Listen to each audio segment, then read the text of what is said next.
America में चल रही है MCL मेजर क्रिकेट लीग और वहां पर अगर किसी का गुड्डा चढ़ा हुआ है ना चौधरी, वो हारिस रऊफ है भाई साहब। हारिस रऊफ ना वहां पकड़ाई दे रहा, वो यूसेन बोल्ट बना हुआ है वहां पर। वो इतना तेज भाग रहा है सबसे आगे कि क्या बैटर्स क्या बॉलर सारे उसे पीछे रह गए हैं। Haris Rauf leading wicket taker है, 16 विकेटें हो गई हैं हारिस रऊफ की। पिछले मैच में सिएटल ऑर्क्स के अगेंस्ट 4 विकेटें लिए हारिस रऊफ ने। हारिस रऊफ कामयाब क्यों है मैं आपको बताता हूँ। पहली चीज़ तो ये कि मैंने आपको बता दिया Haris Rauf leading wicket taker है। अच्छा, मज़ेदार कोइंसिडेंस चेक करें। सैन फ्रांसिस्को यूनिकॉर्न्स जिनकी तरफ से हारिस रऊफ खेल रहे हैं, पिछले साल 2024 में टूर्नामेंट का 16वां मैच था और ये जीत कर क्वालिफाई कर गए थे प्लेऑफ्स के लिए MCL के। कल 16वां मैच था 2025 का एडिशन लेटेस्ट, ठीक है।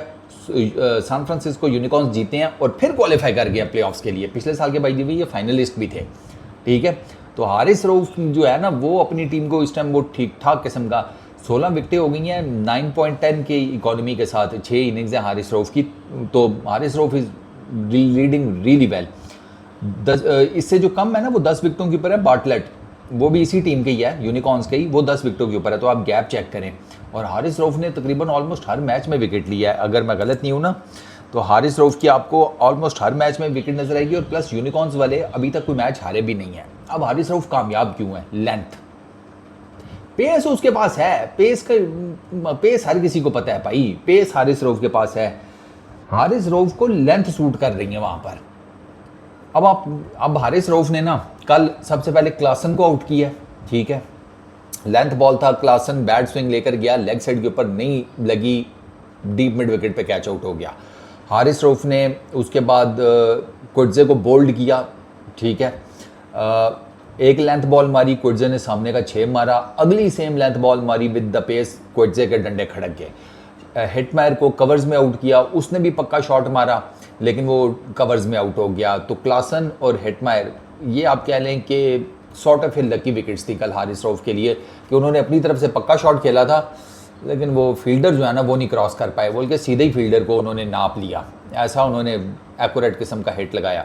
और लास्ट वो गैनन, उसको हारिस रऊफ ने आउट किया था, वो लॉन्ग ऑन के ऊपर कैच आउट हुआ था। अमेरिका में हारिस रऊफ को ना ये लेंथ सूट कर गई है। अब वो पिच पे फर्क होता है। Haris Rauf is an entirely different bowler outside Pakistan, specially सेना कंट्रीज़ में, साउथ अफ्रीका, न्यूजीलैंड, इंग्लैंड और ऑस्ट्रेलिया, वहाँ पे ये बिल्कुल डिफरेंट है पिचेस की वजह से।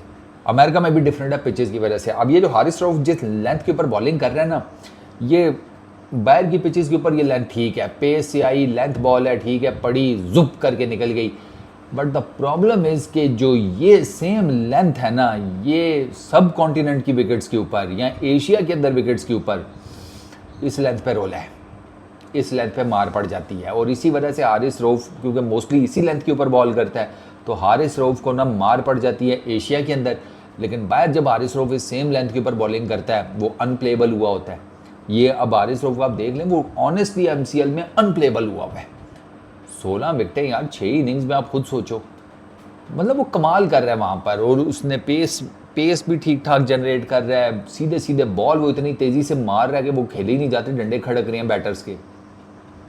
मिडल ऑफ द बैट उसको लग नहीं पाता, जिसका कोई थोड़ा बहुत लग भी जाए तो उस पर नॉर्मली मैंने देखा है बैटर बाउंड्री लाइन के ऊपर कैच आउट हो जाती हैं। तो इन अ वे कि हारिस रऊफ बॉलिंग तो अच्छी कर रहा है, हारिस रऊफ की किस्मत भी उसका बहुत साथ दे रही है। तो in a way it's a good thing. Pakistan ने आगे डेफिनेटली T20 में काफ़ी तगड़े किस्म के इवेंट्स आ रहे हैं। बांग्लादेश की सीरीज़ है, फिर उसके बाद tri nation series, Asia cup, leading to वो क्या है इसका यार, बिग बैश लीग, उसके बाद आपका वर्ल्ड T20। तो आपको पता है हमारे प्लेयर्स के लिए big bash league is the practice session for world T20, क्योंकि उस टाइम के ऊपर हम कुछ भी नहीं खेल रहे, फिर हमने सीधा जाना है वर्ल्ड T20 में। तो ये हारिस रऊफ और जितनी भी लॉर्ड BBL में सिलेक्ट हुई है ना, उनके लिए बड़ा आइडियल मौका है कि उनको एक अच्छी खासी तगड़ी प्रैक्टिस मिल जाएगी। दो कि वर्ल्ड T20 हमने खेलना तो श्रीलंका की विकेटों के ऊपर ही है, बट स्टिल प्रैक्टिस होती है, जहाँ मर्जी मिल जाए। तो Haris Rauf at the moment sir he is making waves, और उसकी टीम की इतनी तगड़ी परफॉर्मेंस है, वो मैच ही अभी तक कोई नहीं हारे। अभी तक सैन फ्रांसिस्को यूनिकॉर्न्स कोई मैच नहीं हारे। तो लॉ ऑफ प्रोबेबिलिटी के हिसाब से उनको ना एक आधा कहीं बीच में कर लेना चाहिए। इनके साथ भी वो वाला काम ना हो, सारे मैच जीत के जाके एंड पे पता लगे फाइनल में ठुस हो गए। ये हो जाता है यार, अब टीम इंडिया के साथ नहीं हुआ था, वो भी लॉ ऑफ प्रोबेबिलिटी की मार खा गए। वर्ल्ड कप 2023 में मतलब अन्यवाद जीते जा रहे हैं, जो आ रहा है रगड़ रहे हैं, खा रहे हैं, पी रहे हैं, फाइनल में एकदम से सारा गोला गंडा हो गया। 4 for 32 हारिस रऊफ का बेस्ट है जो कि इसी मैच में आया है, ठीक है। 13.18 की बैटिंग एवरेज है, 8.68 का हारिस रऊफ का स्ट्राइक रेट है। Haris Rauf is doing wonders, best of luck भाई, बेहतरीन अच्छी बॉलिंग चल रही है। आई होप कि ये कंटिन्यू करे और जब वो पाकिस्तान के लिए खेले ना तो ऐसी तगड़ी परफॉर्मेंस दें। इस वीडियो में इतना ही, अपना बहुत ख्याल रखना, नेक्स्ट वीडियो में मुलाकात होगी। Peace out.